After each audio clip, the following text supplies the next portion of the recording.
नैमिषारण्य के उस पावन पुनीत वन में जहां सहस्त्रों ऋषि नित्य ज्ञान की अग्नि को प्रज्वलित रखते थे, एक दिन एक गहन प्रश्न ने जन्म लिया। यह प्रश्न था शक्ति के दो सनातन रूपों के विषय में। एक और था ब्रह्म तेज, जो ज्ञान, तप और वैराग्य से उत्पन्न होता है, वो आध्यात्मिक बल। और दूसरी ओर था क्षत्र बल, जो राजदंड, सेना और शस्त्रों से प्राप्त होता है, वो सांसारिक शक्ति।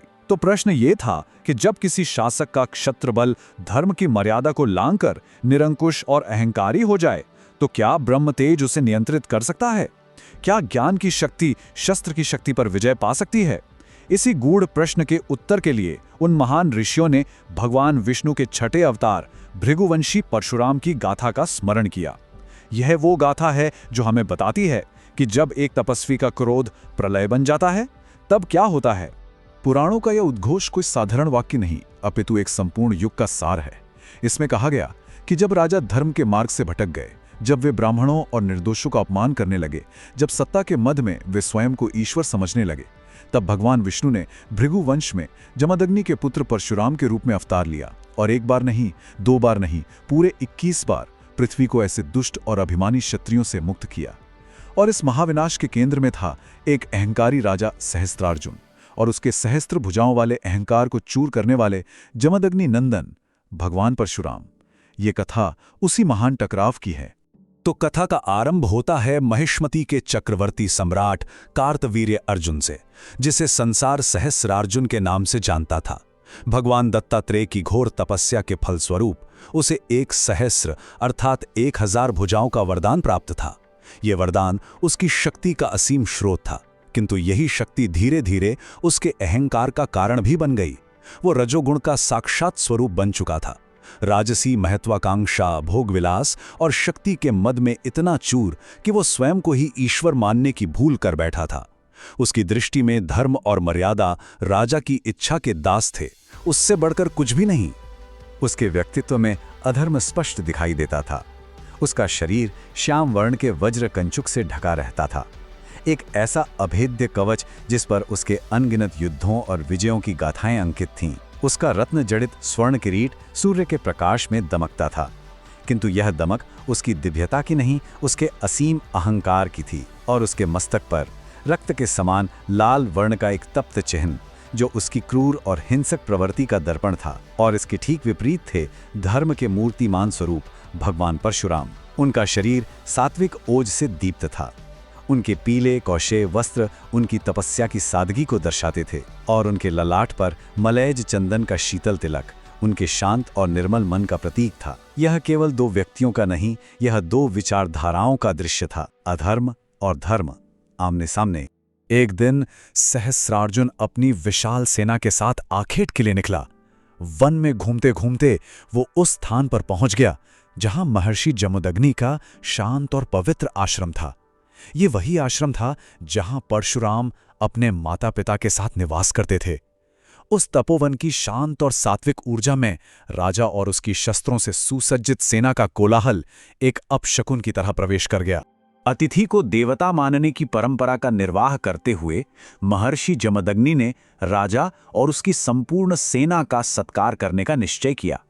उन्होंने अपनी दिव्य कामधेनु गाय का आवाहन किया और उस देव गाय ने क्षण भर में ही समस्त सेना के लिए स्वादिष्ट और दिव्य भोजन पेय प्रस्तुत कर दिए। इस चमत्कार को देखकर राजा सहस्रार्जुन चकित रह गया, किंतु उसके मन में श्रद्धा नहीं, लोभ जागा। उसने सोचा, ऐसी अद्भुत और समस्त कामनाओं को पूर्ण करने वाली गाय एक निर्धन ब्राह्मण की इस कुटिया में क्या कर रही है? इसका उचित स्थान तो मेरा राजमहल है। सत्ता के मद में उसने धर्म को भुला दिया और अपने सैनिकों को आज्ञा दी कि वे कामधेनु को बलपूर्वक छीन लें। उन धूमिल धातुओं के भारी कवच पहने हुए सैनिकों ने महर्षि के विरोध की तनिक भी परवाह न करते हुए उस दिव्य गाय को बलपूर्वक खींचना आरंभ कर दिया। जब परशुराम आश्रम लौटे तो उन्होंने उस शांत तपोवन को शोक में डूबा पाया।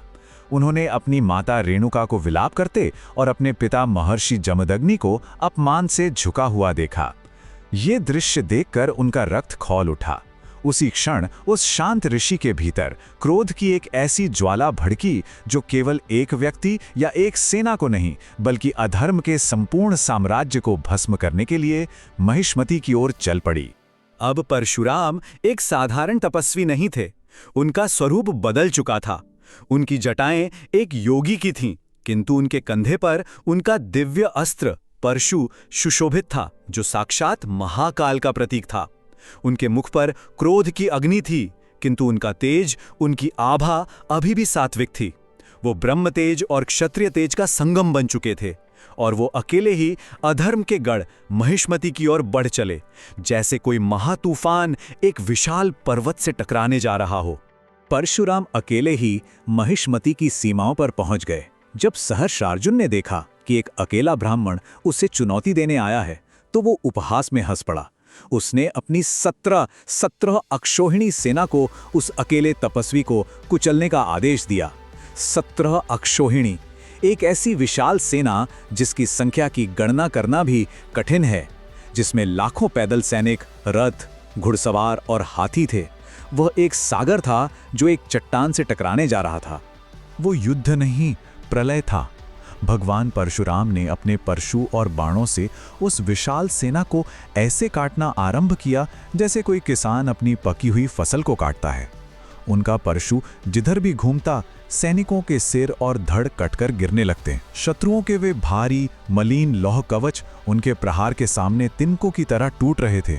देखते ही देखते युद्ध भूमि में रक्त की नदियां बहने लगीं और कटे हुए हाथियों के सूंड छोटे छोटे पर्वतों के समान दिखाई दे रहे थे। जब सहस्रार्जुन की 17 अक्षौहिणी सेना का विनाश हो गया, तब अंत में वो स्वयं युद्ध के मैदान में उतरा।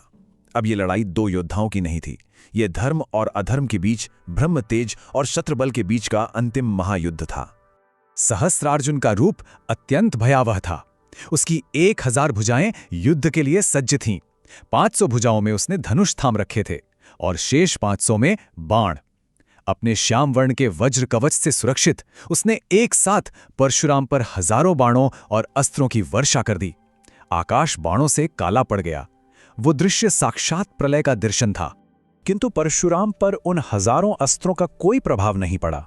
वे अविचल खड़े रहे और अपने बाणों से सहस्रार्जुन के प्रत्येक बाण को मार्ग में ही काट दिया। फिर उन्होंने अपने दिव्य परशु को उठाया और सहस्रार्जुन की एक एक भुजा को काटना आरंभ कर दिया। जैसे कोई कुशल लकड़हारा किसी विशाल वृक्ष की शाखाओं को एक एक करके काटता है, ठीक उसी प्रकार परशुराम ने सहस्रार्जुन की 1000 भुजाओं को काट डाला। जब सहस्रार्जुन की सभी भुजाएं कट गईं, तब वो भुजाहीन पर्वत के समान धड़ लेकर परशुराम की ओर दौड़ा। उसका वो भारी मलिन कवच अब अपने ही रक्त से लथपथ था। तब परशुराम ने विद्युत की गति से अपने परशु का अंतिम प्रहार किया और उस आतताई राजा का मस्तक उसके स्वर्ण किरीट सहित धड़ से अलग होकर धरती पर जा गिरा, और इस तरह अधर्म के प्रतीक का अंत हो गया। किंतु यह कथा का अंत नहीं था। ये एक और भी भीषण अध्याय का आरंभ था। अपने पिता की मृत्यु का प्रतिशोध लेने के लिए सहस्रार्जुन के पुत्रों ने एक कायरतापूर्ण कार्य किया। वे जमदग्नि ऋषि के आश्रम गए और वहां ध्यान में लीन निहत्थे महर्षि का वध कर दिया। एक शांत, निर्दोष तपस्वी योगी का ये रक्तपात अब एक महाविनाश का कारण बनने वाला था। जब परशुराम लौटे और उन्होंने अपने पिता का मृत शरीर देखा, तो उनका दुख और क्रोध समस्त सीमाएं लांघ गया। उन्होंने देखा कि उनकी माता रेणुका अपने पति के शव के पास विलाप करते हुए असहनीय पीड़ा में अपनी छाती पर 21 बार हाथ पीट रही थीं। 21 ये केवल एक संख्या नहीं थी, ये एक माता के असहनीय दुख और विलाप की अभिव्यक्ति थी। और यही संख्या अब परशुराम के भीषण संकल्प, उनकी प्रतिज्ञा की नींव बन गई। अपनी माता के हर एक आघात और हर एक आंसू का बदला लेने के लिए भगवान परशुराम ने उसी क्षण प्रतिज्ञा ली कि वह इस पृथ्वी को केवल सहस्रार्जुन के पुत्रों से ही नहीं, बल्कि उन सभी क्षत्रिय राजाओं से शून्य कर देंगे जो अपनी शक्ति के मद में धर्म और न्याय को भूल चुके हैं। और वे ये कार्य एक बार नहीं, 2 बार नहीं, पूरे 21 बार करेंगे। इस प्रतिज्ञा के पश्चात भगवान परशुराम ने जो महासंग्राम आरंभ किया, वो ब्रह्मांड के इतिहास में अद्वितीय है। उन्होंने संपूर्ण आर्यवर्त का भ्रमण किया और चुन चुनकर उन सभी क्षत्रिय वंशों का संहार किया जिन्होंने धर्म का मार्ग त्याग कर प्रजा पर अत्याचार करना आरंभ कर दिया था। यह एक युद्ध नहीं, एक यज्ञ था, अधर्म की आहुति का महायज्ञ। उनका ब्रह्म तेज इतना प्रचंड था कि वे जहां भी जाते, अधर्मी राजाओं के लौह कवच उनके परशु की चमक मात्र से चटक जाते थे। उन्होंने कुरुक्षेत्र के निकट समंत पंचक नामक स्थान पर क्षत्रियों के रक्त से 5 विशाल सरोवर भर दिए। ये समझना होगा कि ये युद्ध केवल शारीरिक शक्ति का प्रदर्शन नहीं था। ये ब्रह्म तेज की अंतिम विजय थी, जिसने ये सिद्ध कर दिया कि जब ज्ञान और तप की शक्ति धर्म की रक्षा के लिए शस्त्र उठाती है तो वो स्वयं परमात्मा का अजेय संकल्प बन जाती है। पूरे 21 बार पृथ्वी को अधर्मी शासकों के भार से मुक्त करने के पश्चात भगवान परशुराम का वो महासंग्राम समाप्त हुआ। पृथ्वी पर से अधर्म का बोझ उतर चुका था और धर्म का संतुलन पुनः स्थापित हो चुका था। उनकी प्रतिज्ञा पूर्ण हुई, ये सिद्ध करने के लिए कि उनका उद्देश्य सत्ता का भोग नहीं बल्कि धर्म की स्थापना था।